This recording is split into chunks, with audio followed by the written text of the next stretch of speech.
Hello students, welcome back to my channel. Okay, today we are going to start a new lesson, that is agriculture of geography part. Okay, so let's start with the introduction part. As you all know, economic activities are of three types. Okay, first is primary activities, second is secondary activities, and the third is tertiary activities.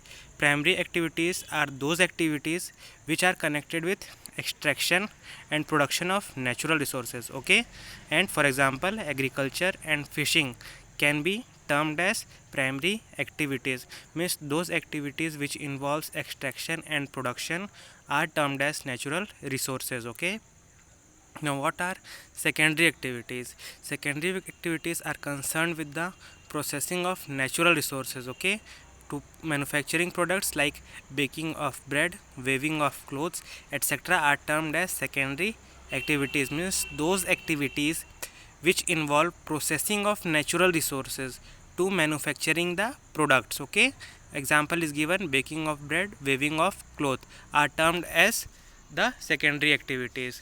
Now third one is the tertiary activities. What are tertiary activities?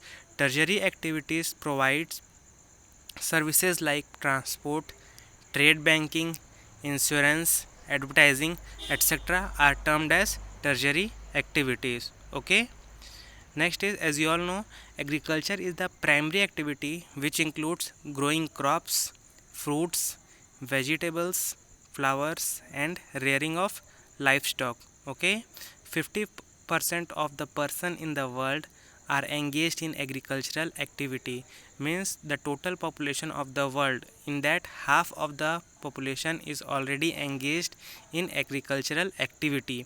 Now when we come in the context of India, two-thirds of India's population is still dependent on agriculture. Okay, so favorable topography of soil and climate are vital for agricultural activity.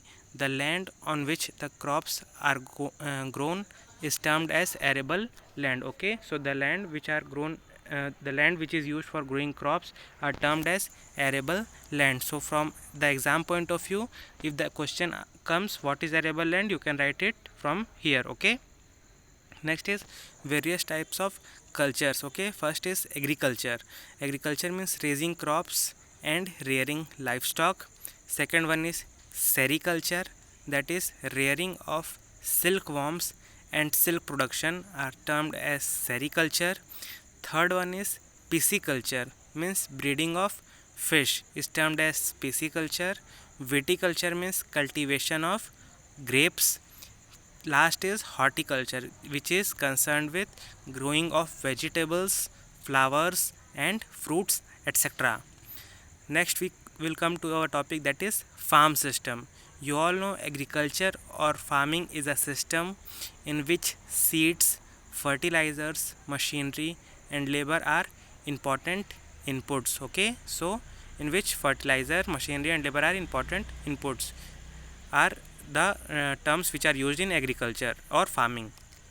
Next is ploughing, sowing, irrigation, weeding, and harvesting are some of the operation which are involved in the activities of farming. Okay, so the outputs from the system includes crops, dairy products, wool, and poultry products are some of the outputs which includes the agriculture sector, included in the agriculture sector. Okay, so farming includes the rearing of crops as well as the animals. Okay, means crops are also reared and also the animals are also reared in the farming. So farming removes the concern of farmers of bad crops and crop loss as well, means these are the factors which helps in the removing the concern of farmers, that is bad crops or crop loss due to certain natural calamities or certain other kinds of operations. So basically in this paragraph it is telling us that ploughing, sowing, irrigation, weeding, and harvesting are some of the operations which are involved in farming. Next is the output from the system includes crops, dairy products, wool, and poultry products. All these are concerned with the farming and agricultural sector. Okay, so these are the factors which are involved in the farming, and it also helps in removing the concerns of the farmers of bad crops and the crop loss as well.